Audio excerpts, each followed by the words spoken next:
Hey, good morning, everyone. Happy Monday morning to you, and welcome back to Morning Musings. My name is Don K. Preston. I'm the president of Preterist Research Institute of Ardmore, Oklahoma. I really appreciate you being with me. And, this last weekend, as I mentioned to you on Wednesday, uh, or was it Friday? But anyway, I had all my plans made to go to a swap meet, one of the very first of the year. It's normally a super good swap meet. I've done extremely well there in the past. It's one of those swap meets though that if you're not there by 6 o'clock, you're going to miss out on deal after deal after deal. And by 2 o'clock in the afternoon, maybe 3 o'clock, it's over. So man, this is a get in, get out, do your thing, and go home. Uh, Unfortunately, the weather turned, which is for us, bitter cold. Uh, we had we had temps approaching 10 degrees with wind chill at zero, and I'm not a cold weather person. And I really highly suspect there weren't going to be a whole lot of vendors at that swap meet. So, I didn't get to go. Major bummer, but that's kind of the way it is when you're dealing with swap meets at this time of the year. In Oklahoma and Texas, we normally get most of our bad weather during January, February, March. So, like I said, that's just kind of the way it is. So, hope you had a really good weekend. Now, what I'm going to do today, and I promised you it was either last week or the week before, I'd shared with you, and for you some of the parallels between Isaiah 66 and Second Thessalonians chapter 1. Now, why am I doing this? Because we are continuing our study of Israel's feast days, and specifically Shemeni Atzerat. Shemini Atzerat was a feast day that foreshadowed the new beginning, the new creation. All you got to do is read some sources, read some rabbinic sources, read some scholarly sources, what have you, and you'll see that very clearly. Now, why that focus? Well, because since, not if, but since Shemini Atzerat foreshadowed the new creation, that means it's the new heaven and the new earth. So why focus on Isaiah 66?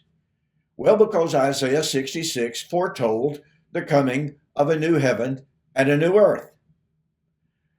And the great majority of commentators, they look at these prophecies and they say, oh, well, we're expecting an end of human history event, an event in which God is going to either completely destroy, that's the view I was raised with, completely destroy the literal, material, physical creation, and thus the new heaven and new earth is a metaphoric reference to heaven, the new abode of the saints, or a position that probably is more prominent than that, and that is the view that at the end of human history, and N.T. Wright, Middleton, France, and others are some of the chief advocates of this view. But it's the idea that at the end of human history, Christ comes and he doesn't destroy the material creation, he renovates it. We're going to have better flowers. We're going to have better, to use my terminology, bugs, slugs, and mosquitoes. Here's the problem with that, ladies and gentlemen. In none of the eschatological prophecies found in the Bible do we have, number one, a prediction of the literal recreation of material physical creation.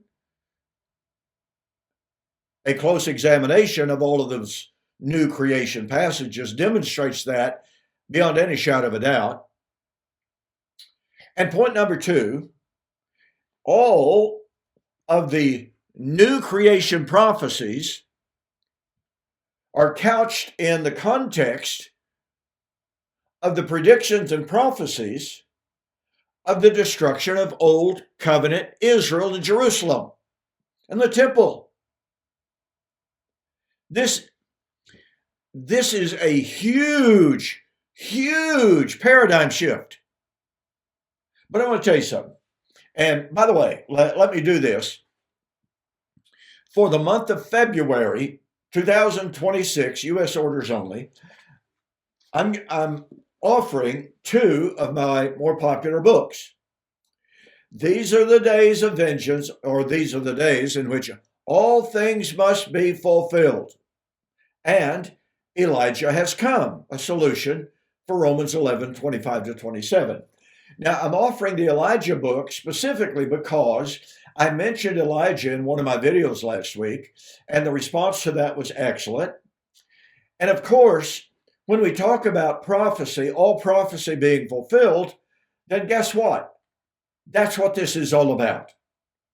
And if you purchased both of these books separately and paid separate shipping, you would pay over $50. All right? But for the month of February 2026, U.S. orders only, you can get both books post-paid to you for $34.95. You're going to save $15.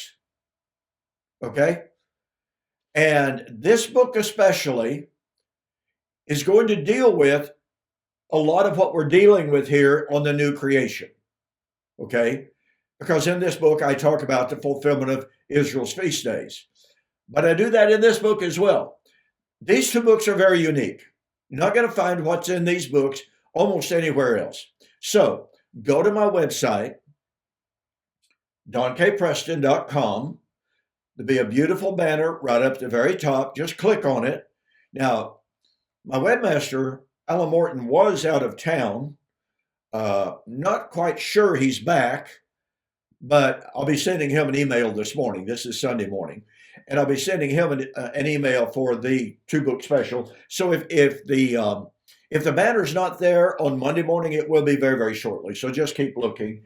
And by the way, avail yourself of a 2-part article that I posted on my website on the truth about the Great Tribulation. It is one of the most effective refutations of not only the dispensational view of the Great Tribulation, but of any futurist view of a Great Tribulation. So be sure to read those articles. Okay, so why am I doing this? It is because, point number 1, Shemeni Atzerat was the prediction of the coming of the new heaven and new earth, the new creation. Guess what? Isaiah 66 is a prediction of the coming of the new heaven and the new earth, the new creation. Isaiah 66, 19 and following. So that means that Isaiah 66 was anticipating the consummation, the ultimate fulfillment of Shemeni Atzerat. So what do we have when we put Isaiah 66 and 2 Thessalonians chapter 1 side by side in a parallel chart? Just envision this with me, okay? In Isaiah chapter 66, and let me preface what I'm about to say with this. We know that Isaiah chapter 66 applied to the first century because Stephen, standing in the temple of Jerusalem, quoted Isaiah 66 verse 1 and applied it to his generation. Secondly, what was going to happen, pardon me, and that is the judgment of Old Covenant Israel and Jerusalem and the temple, was going to come about as a direct result of and God said, when I called, you did not answer. Well, guess what? Paul in Romans 10, 20 through 22, quotes that verse as he does Isaiah 65, 1 and 2, a parallel passage, and applied it to Israel of his day. So we have both Stephen and Paul applying Isaiah 66 specifically to the first century generation. Now that's extremely powerful, folks, because to put it as simply as possible, since Stephen and the Apostle Paul applied Isaiah 66 to the first century generation, that means the prophecy of the new heaven and the new earth of Isaiah 66 and 65 was going to be fulfilled in the first century. That means that 2 Peter chapter 3, which draws on Isaiah 66, and it means Revelation chapter 21 and the prophecy of the new heaven and new earth were likewise to be fulfilled in the first century. And I'm sorry, but there's really no getting around this. Okay, so when we look at Isaiah chapter 66, and when we look at 2 Thessalonians chapter 1, what do we find? Point number one, we have God speaking about his temple and his covenant people and his faithful covenant temple, as opposed to those who, when he called, did not answer. So in Isaiah 66, 2 and following, the Lord spoke of those who were humble, of contrite heart, and he said, "These are the ones upon whom I will look," meaning they're the ones that I will look upon with favor and blessings. But then he talks about the disobedient, once again, those that refuse his call. When I called, you did not answer, but you did that which was evil in my eyes. So we have, point number one, Isaiah 66. And speaking of the righteous and the unrighteous, and in 2 Thessalonians chapter 1, we have those who obeyed the gospel call. They obeyed the gospel. And we have those who were persecuting them. Second point. In Isaiah chapter 66, we not only have the unrighteous, but the unrighteous were persecuting the humble, the contrite, the obedient. Just like in 2 Thessalonians chapter 1, the disobedient were persecuting the saints. It is, God says, we thank God always for your perseverance, for your love, for your perseverance in all of the sufferings which you are enduring. They were suffering for the kingdom of God. How were they suffering? Point number 3. The unrighteous, who, by the way, thought that they were doing God a favor. You know, Jesus foretold this in John chapter 16, that the time was coming, speaking to his apostles, the time was going to come in which those who would persecute them, their Jewish brethren, would think that they were doing God's business, doing God's service. And so in Isaiah chapter 66, we have that very prediction. They said, they believed that God would be glorified in their actions of casting the righteous, the ones that God called righteous, out of the temple. In Acts chapter 17, the time of the establishment of the church in Thessalonica, when Paul preached the gospel in the synagogue, the unbelieving Jews resisted him, even though a large number of Greeks obeyed.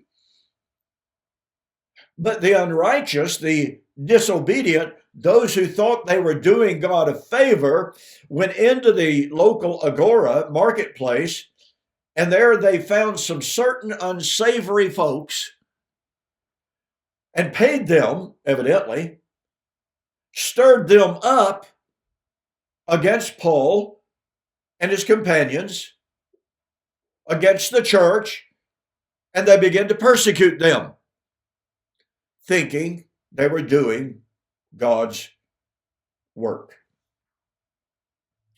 So right off the bat, we have three distinct direct parallels between Isaiah 66 and 2 Thessalonians chapter 1. But we're not through. We're not even close to through, except I'm out of time for today. So we're going to pick this up on the flip side. In the meantime, don't forget, order your 2 books. These are the days in which all things must be fulfilled, and Elijah has come, a solution to Romans 11, 25 to 27. By the way, you may be wondering, what's the connection between the coming of Elijah and Romans 11, 25 to 27? Yeah, the connection is direct, it is irrefutable, and undeniable. And John the Baptizer was Elijah. Okay, go to the website, donkpreston.com, bibleprophecy.com, order the 2 books. You will be really, really, really glad that you did. I will see you on the flip side.